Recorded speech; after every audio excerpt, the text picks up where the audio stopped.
Roll this. So Ab just brought this over. He lives right next door. It's going to bring between $800 and $2,000. You know, this can go sit in a gallery, and it can sit there for 6 months. He just made it. Smell that paint? Absolutely. Cigarettes and paint. This just got dry enough to bring over here, and I guarantee you there's wet parts on it.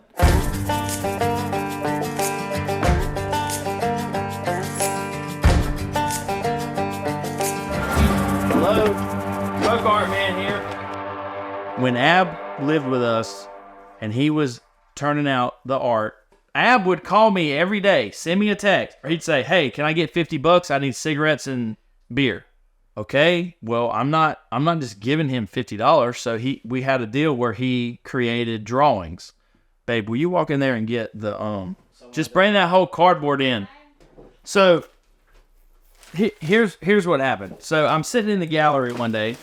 My folk art friend Ron comes to the gallery from Florida 4 days before the auction with 2 pieces of Ab the Flagman, and they are flags. And he says, "Matt, I want you to put these in the auction." Well, Ron was a folk art dealer, so he had just bought these from Ab on his way up from Florida. So I look at him, and I don't know anything about Ab the Flagman. At this point, I say, "What did you pay for these?" Right? "Oh, $400 a piece." And I'm like, "Ron, are you going to get your money back? Like, are you know, because Ron smoked a lot of pot and drank a shitload of beer. So I didn't know if he was high or what. So anyway, I take the photos. The auction's been up for like 15 days already. There's 4 more days to when it goes off. I take the photos. I put them up, late entries. I have to star them as like 122A, 122B. Day of the auction comes. They brought like 1,600 a piece.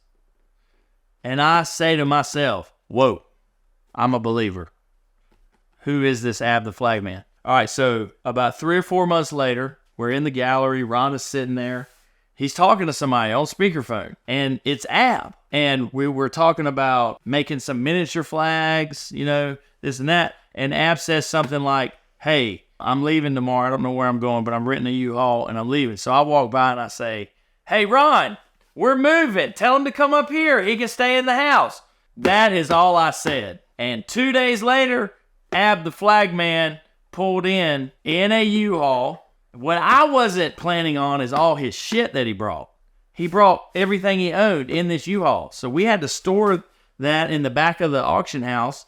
He had to live in a hotel room because we were still moving. We moved. It took us like 3 or 4 days. We moved, and then he moved into the house. So one thing that I told Ab, I said, "Ab, I'm not going to let you borrow money because that destroys things. But here's what I want you to do. I know you don't do this, but this is a way, because I collect art. I love your flags, but I know it takes days and days to make those. Draw some sketches. I'll buy those. I'll pay $50 a piece. So if you need $100, 2 sketches, bring them over, $100. That way, you know, because he was going to sell the art at the auction. Well, that was 4 times a year. And yeah, it was thousands of dollars, but he could get money weekly if he needed it, right? So we set this deal up. So this is the original cardboard protector of Ab's first pieces that he ever brought over. Nobody's ever seen this. This is the first time for this. All right, so we're going to go back. Okay, so we're going to go back to the beginning, okay? All right, so this is the first drawing Ab ever did. Okay?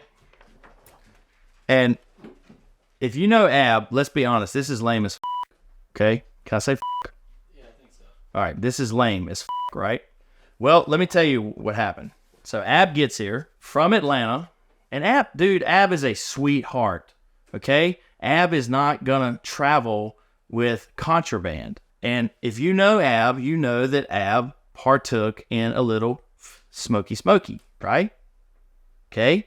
So this is Ab, like day 1, day 2 in Gibsonville, without a little, right? All right. So a couple days go by, because and I told Ab, I said, "Ab," I remember this like yesterday, because I had people call me, and they said, "Hey, I heard Ab the Flag just showed up at your place." I said, "Yeah," and they'd go, "Good luck."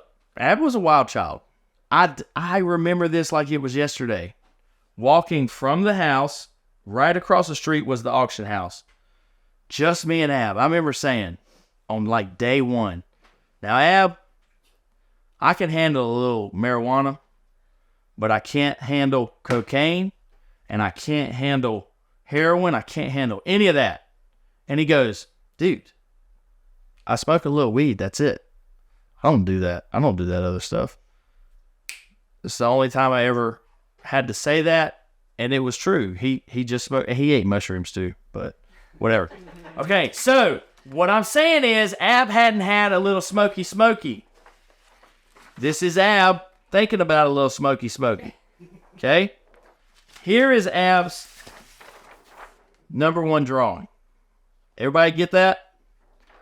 Then one day, like 2 days in, Ab calls me. He says, Matt, dude, I'm dying over here. Where can I get a little, I don't know if he said weed or marijuana, grass. I call it smoky. So I said, I think I know somebody. So I turned him on to it, right? Who'd you call your dad? I don't even know. Probably my mom. The day that Ab got his hookup, this is what he drew. Okay? So he started feeling himself after that. And it was on after that. I have text messages literally from him saying on a Wednesday, hey bro, I need smokes and some beer. Can I get $50? I got 2 drawings that I'm working on. He would bring the drawings over. I got 4 drawings. I'd hand him $200. But then it got to the point where it was like, hey, I'll make you 4 drawings. Can I go ahead and get $200? Sometimes he'd be like, I'll make you 4 drawings. Can I get $100? Whatever. He made these on demand. I was like a fucking ATM machine. He would bring me the drawings. I would hand him money. And I mean, dude, I don't have money like that. Sometimes it got to be like, oh, Ab's got 8 drawings. He needs $400. I mean, this is probably the same day. And I don't know why she... What? I think didn't he do like a wooden piece of a naked woman? Yeah. After And that? so that was in the house, and that lady called me actually and was like, hey, I need my piece. Yeah. And my words were, that's fine, but how do I know you paid Ab for this? Because this piece stayed in the house. He hung this piece on the wall. This is actually really cool. And so, I mean, I'm a simple human, and karma's a bitch, so I released that piece to her. I don't know if she paid him. She said she did, so I want to think that she did. That's that. Now, she mentioned, because evidently he would send her pictures of these drawings, because I think this was who he was drawing. She mentioned that he had some drawings. Sorry, these are my drawings because I fucking bled for these. And you know, he drew whatever the fuck he wanted to. Like one time in March on St. Patrick's Day, he drew me like some leprechauns. And I was like, oh, this is cool. So the other thing, I want y'all to notice this. They're signed Ab Ivens, right? Within a month that he was here, he did tell me, I want to connect my last name with my art. I don't want to just be Ab the Flagman anymore. And so he made a note to sign all of these Ab Ivens because his name was Roger Ivens. So this is I don't know why he did the Wendy's girl. Nobody knows about these. I have never showed anybody these. I mean, I've never gone through these. I've never, even me, just to look through them, I've never gone through them because it really did. I mean, look how many of these are. This is just a tip of the iceberg on how many of these I have. I mean, I have 300 more.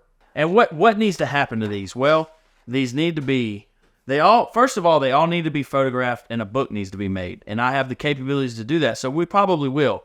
I got to get through this Benny book first. But that's number 1. And then number 2, then you get the book out to everybody's hands. So you send the email out, hey, special order on the book. Then they fall in love. They start flipping through the big coffee table book and they fall in love with that image. And they say, how can I obtain this image?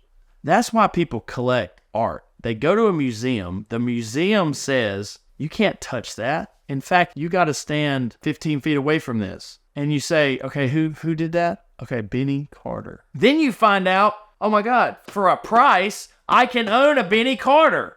And I can touch it all I want to. I can spit on it, throw an egg at it, whatever. I can live with it. And that's why people collect art, because they see it in the museum.